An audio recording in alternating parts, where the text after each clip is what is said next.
Alright guys, welcome back. Today's episode's a bit hodgepodge because it was meant to be a DIY tutorial on how to do a third brake light in LED fashion. That didn't really work out so well, so what I'm going to be doing is we're just going to be fixing a few bits and pieces on my cousin Manny's car.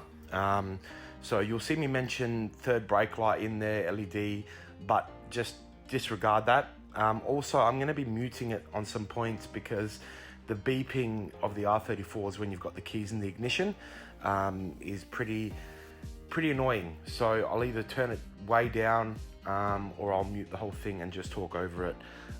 So I hope you guys enjoy this. Cousin Manny came to visit.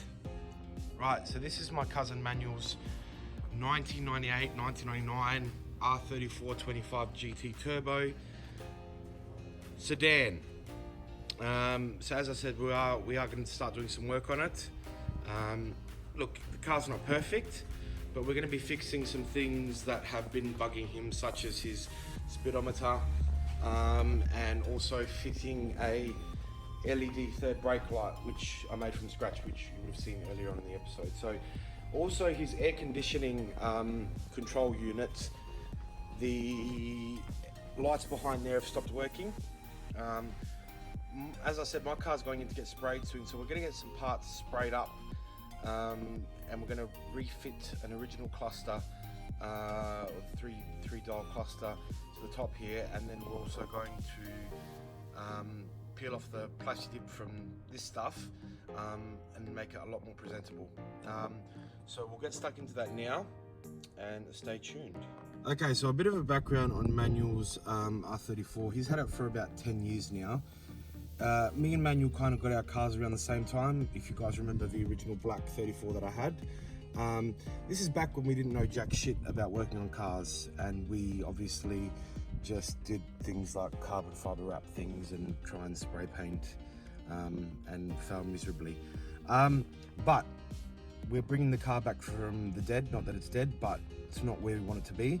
And we're going to restore it back to its former glory, back in the good old days. So first things first, Manuel's temperature gauge here, we replaced the LEDs to red a little while ago, and his temperature gauge one keeps flickering on and off, which is annoying the hell out of him.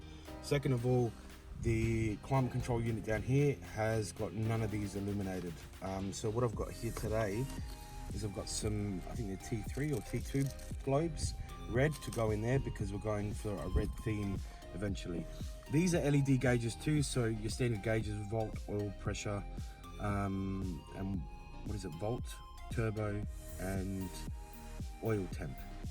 Yeah, so they're a blue LED. We are replacing them to a red LED digital gauge eventually.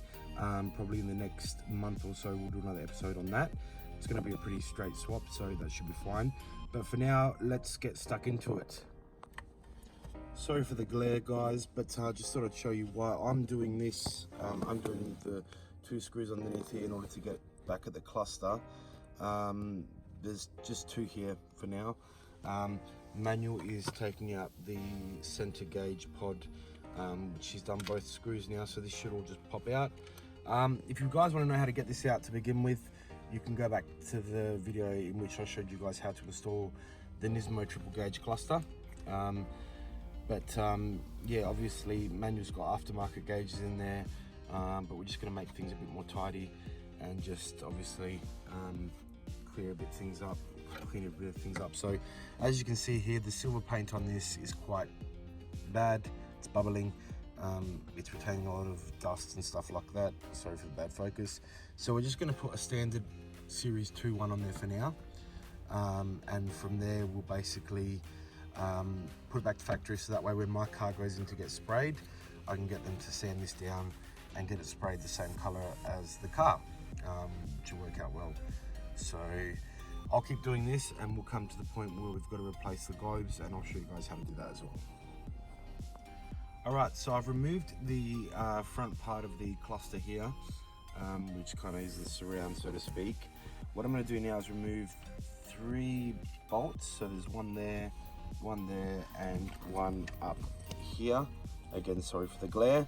And then once I do that, it will enable me to get my hand around the back to change this globe on the heating and cooling side. So again, this isn't going to be a full thing where we take out the whole cluster, because that takes time and effort, and we're kind of running on a bit of a schedule today.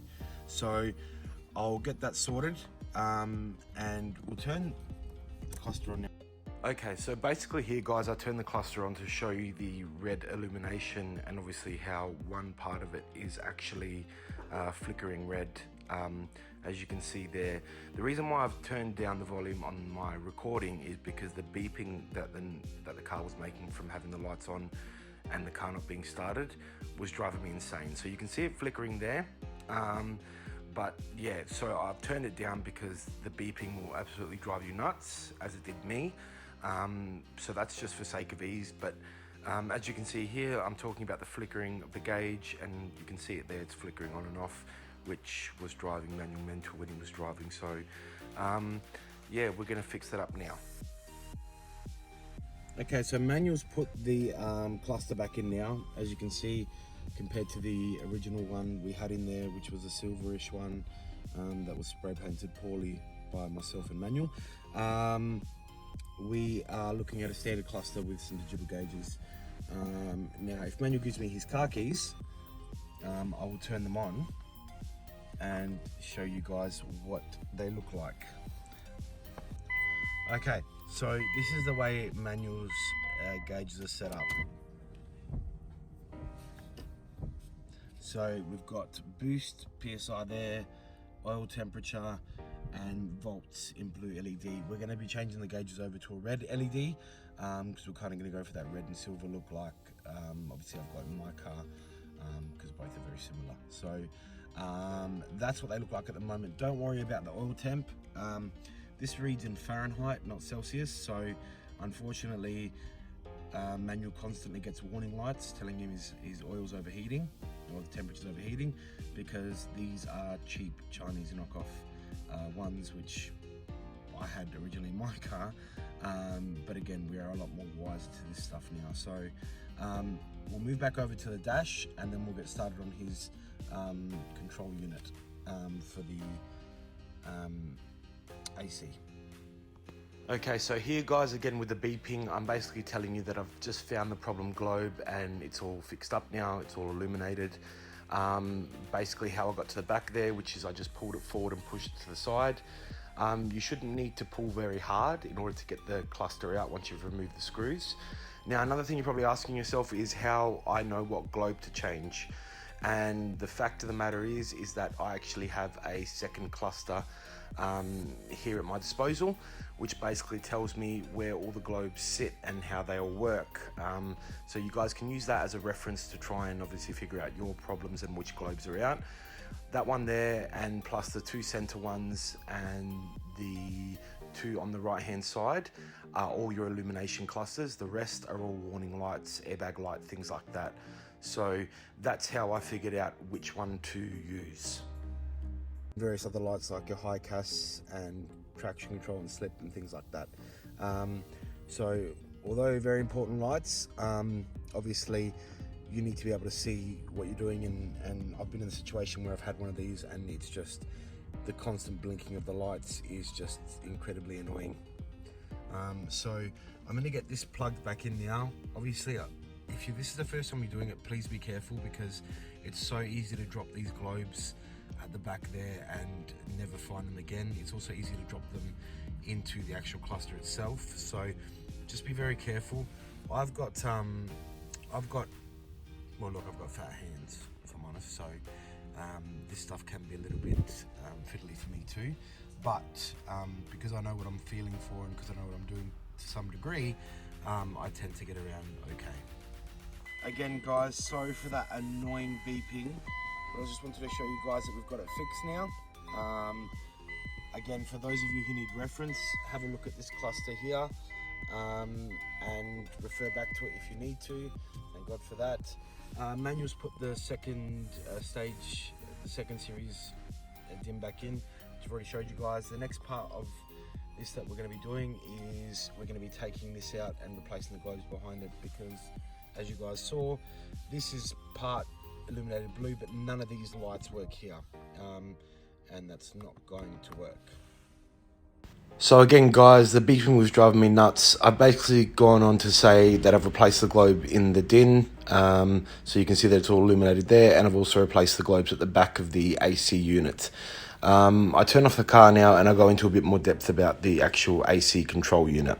So, behind this central unit here, you've got 3 globes which make up the LED portion of the front screen here. Behind that, so once it's plugged back into this main unit here, right, you've got 3 globes here that will obviously give it its buttons. So once we replace these 3 globes here, they'll all be red as well. So it'll be one red unit, basically. And then we tried to get as much of the silver coating off this as possible. That's as good as it's going to get for now until we can do a few more bits and pieces. But for now, we've fixed the things we wanted to.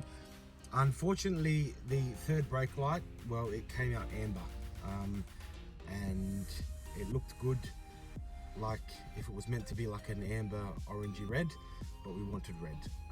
So we're going to have to work on that in another video. So for now, we're just fixing up Manny's dash, and obviously replacing that and fixing up his AC, and then we should be good to go.